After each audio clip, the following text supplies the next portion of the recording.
Yes. That's why I know I gotta get better. I gotta get better. Everywhere I go, no matter how I look, no matter how down I may feel about myself, no matter how much I want to just be gone from this world sometimes, because I feel like I don't matter. People give me praise. They look up to me, and it's not what I look like, it's my character and my heart. And I know God made me a good person, and I gotta give it to the world. I gotta give it to the world. And I do wish heroin could hear me now. Heroin has took me through so much. I've lost everything. My teeth, my looks, my courage, my time. And I want it all back. I want it all back with God's help. Hello, everybody. My name is Quantisha Parker. I'm back once again. Since the last time, things have been great. I'm still in the city of St. Louis. As you can see, I'm still in my addiction. And things are getting better, but they also have spiraled down also. I always have had a daughter that was out here on the streets by the name of Trina. Now, all of a sudden, I have another child that's visiting us on the streets by the name of Fat. And it seems to me that I'm trying to keep myself out here for them, but it's getting harder on me. I'm trying to make something happen that can't happen unless they want to. I'm realizing that now I can't go to God for them. So I can only lead them the right way and tell them things that they shouldn't do, but I don't want to live their lives for them. It would be unfair to them, because it was unfair to me, I felt. It made me act very belligerent. And I didn't think that anybody was in my corner, but I am. I'm having a hard time right now because having a struggle between myself and 2 kids in the addiction isn't an easy thing. But God only gives his toughest battles to his strongest soldiers. And I've been running for him a long time, and I'm not tired yet. So far, I have moved from a residence to a bus stop because I wanted to be able to watch my girls. But it's causing chaos with the bus stop and some of the people in the neighborhood. We struggle to eat, to live, to get things to stay in our addiction. And I always keep learning. I'm learning to pray now, but I can't. It seems like I can't get through to God. Or it might be me. This doesn't have enough courage. I feel down sometimes. Today I'm a little up in spirit because I was able to see both of my girls together with myself. I've been trying to look for a rehab to go to, and I was talked to by a preacher, but he's in Miami. I'm scared to go, but I want to give it a chance because I don't want the last thing to take me under is this addiction when I know I can beat this thing. But my kids didn't ask to be here, and I feel awful when I can't save them, protect them, and I let them down. It keeps me right where I'm at. But I know this tough journey only starts if I take one step to the best thing that's for us. And it seems that I'm hearing that they're following in my footsteps. So maybe if I start going the right way, they'll come on with me. I know Jesus knows what's best for me and my whole family, so I'm gonna give it a shot. And ask everybody to pray my strength in the Lord while I go on. Me and my kids have been having fights with people because of where we choose to reside. Being out here isn't easy, it's hot, it's hard to eat, it's hard to live. It's hard to get anybody to understand who you are when you are somebody. But sometimes people envy you because you are somebody and they see it in you. When you got potential and you can and they feel like they can't, they stick you in this circle of misery. And it's true that misery loves company. But I know God put me here for a reason. And I hope that people just understand that I let my family know and my kids all the time. I apologize for never for who I am.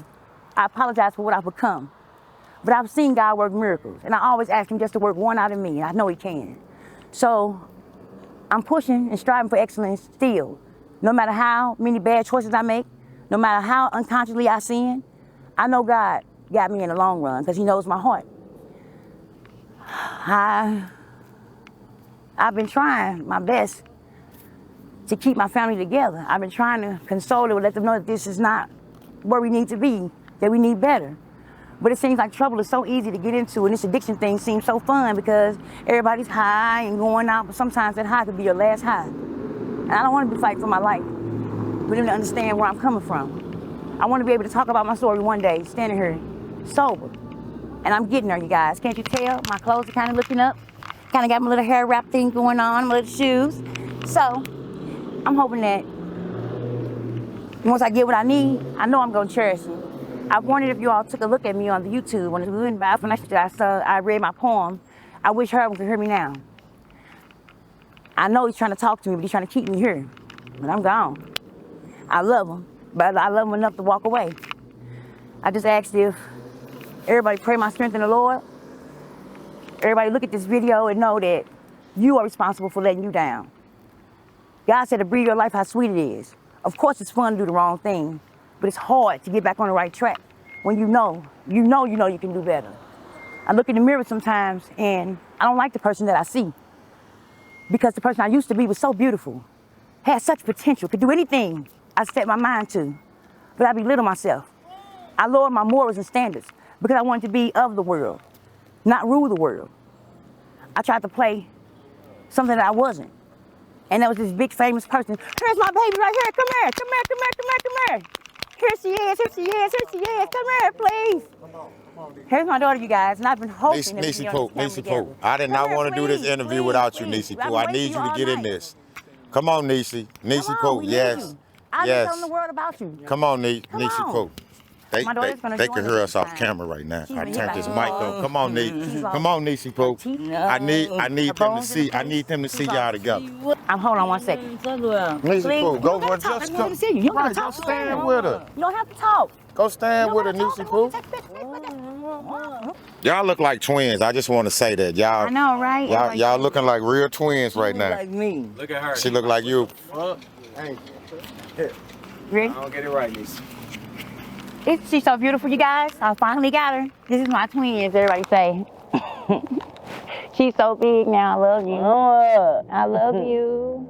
And this is what I strive for every day, just to have her right here in my arms. I don't know what I would do without my kids. I ain't no baby no more. I know you're the big girl, but she's so mean, you guys.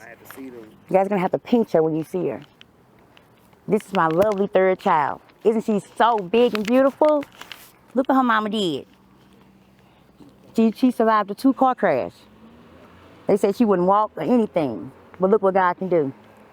When you form, who could be against you? Nah, you wanna run, see how the world is? They clapping for you. Hey, hey! Look at that beautiful smile. See, that's my motivation every day. That's the reason I'm here. That's the reason I wanna stay here. That's the reason I wanna get better. I gotta have them in my life, no matter what. I need them. They didn't ask to be here, and I want to make sure every day is beautiful. Even if it isn't worse, even if it is some bad times, we have more good times than bad times. But I just want people to know that family is everything. A family that prays together stays together. No matter how much you get into it, no matter how much you guys fight, dispute, curse, and hate each other, it's not real. Because when it's all over and done, you cannot change that title. And I want all my kids to know, nothing but death can keep me from you guys. I love you guys no matter what. I gotta have you in the life. I wanna be the best mother that I know that I can be, with God's help. So, if the world won't ask me any questions, do you have anything to say? I might be a Debbie Downer with this one, but I have to ask this question why Niecy Pooh is standing right here. Go ahead. And I'm sure the world wants to know. Why did you stab her? Shut up! What did he say? I did not. That was fabricated. I heard it. He said, why did I stab her? It was fabricated. You know, in addiction, you do anything to get high. So you can be very manipulative. But no matter what, I'm her. She can say I'll do anything in the world. But no matter what, I'm not gonna give up on her. I almost died having her. So why would I can hurt my kids. I don't curse my kids. I address them in a rightfully manner. I don't even call them by their first names. I yes ma'am, no ma'am them. I love my kids too much to ever hurt them. You call me Duncan Mama. Because you are my Duncans. Oh, I forgot. Not on TV. I'm sorry. I can't help it. You're my Duncans. What can I help? But they're not everybody. That's my name. So you gotta stop using it. It's mine. They do. But she's my Duncan. Nobody else. You guys hear that? She wants to be called Trina. Even though her name's Christiana. Mom. But that was fabricated. I could never do that. Never. I use drugs. Drugs don't use me. Anything else? So your poem, the poem that you did, it got rave reviews. It did? It did get rave reviews. Yes. That's why I know I gotta get better. I gotta get better. Everywhere I go, no matter how I look, No matter how down I may feel about myself, no matter how much that I want to just be gone from this world sometimes, but I feel like I don't matter. People give me praise. They look up to me, and it's not what I look like, it's my character and my heart. And I know God made me a good person, and I got to give it to the world. I got to give it to the world. And I do wish heroin could hear me now. Heroin has took me through so much. I've lost everything. My teeth, my looks, my courage, my time. And I want it all back.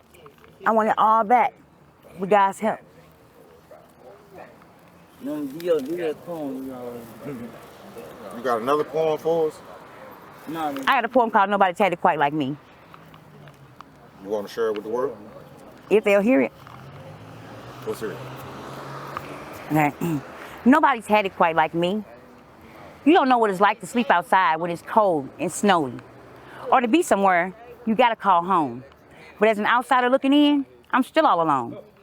No one said that life would be peaches and cream, for without a strong mind and support behind, life ain't all what it seems. See, I was told nothing comes to a sleeper but a dream. But I've dreamed of times like this, and now it's really happening. So now I see I have to start choosing the right way or the wrong, when all I was really looking for was a place to call home, a place where people are positive and strong, a place where people live their days as they come and not as they go along. The pastor once told me to look to the hills from whence cometh my help, but the hills I seen had steps. And as I walked past along all the days of my life, the bad ones were the ones that was really in the sky. So I just looked and cried, Lord, why me? Lord, why I? What did I do to deserve this punishment? I've even lost all my children in this. So I kept to the last step as I looked around. Nothing was in sight, not even a sound. Wiping the tears from my eyes, I got down on my knees and I cried, Jesus, how much do you really love me? An image appeared with outstretched arms. Then he hung his head and died for me. The end. All right. Okay, so before we get up out of here, you spoke a lot, on your daughters. Can you tell us about the 19-year-old that you were saying that's thing? Oh yes, my 19-year-old. She goes by the name of Fat Fat, supposedly. But she's taking a journey out here on these streets. And now I have to go from here to there to get to her.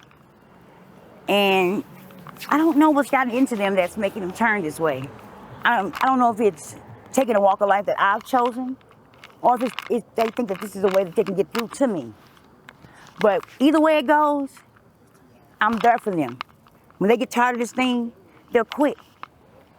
And with arms open, I'm here. I'm waiting for them. I love them. I don't know what started them, but I think if I stop, they'll stop.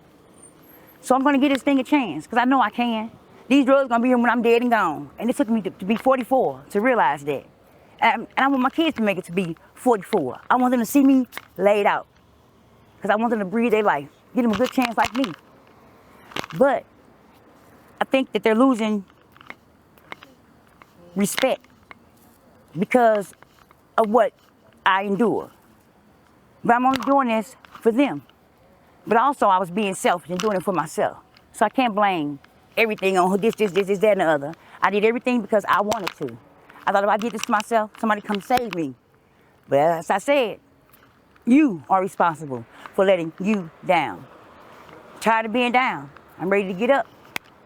So, I don't know. So far she's doing the best she can. She on a job. My 19-year-old has completed. She has a diploma. She has her carpentry license, but she's making a waste of her time. So now I'm hoping that I can jump on her path while she's still in the mind of getting it. I hope I can get on her path and get her back to where she needs to be. So everybody just pray my strength in the Lord and just watch me beat this thing. That's all I can say. All right, before we go, is there anything that you'd like to leave the people with before we get up out of here? You have to live these days one day at a time. A journey of 1,000 steps starts with just one. No matter how hard you get, no matter how far away you go, you cannot stop what God got for you. And you cannot beat God's giving, no matter how hard you try. But another person that inspires me is this man named Kitty. Come here, Kenny. Come here. We writing books. We writing books. And tell them the name of your book. Number. Right, tell I them. got several of them. Talk. Called The Addict Who Never Used, With Loyalty Comes Betrayal, Underhanded, and an Associate of Death. And mine is a lady that suffers with personality disorder. And it's called We're All in This Together. So hopefully you guys be looking for our books and looking for us to get ourselves together. In the coming world. Right on, Q. Appreciate you. Hey, Thank you all.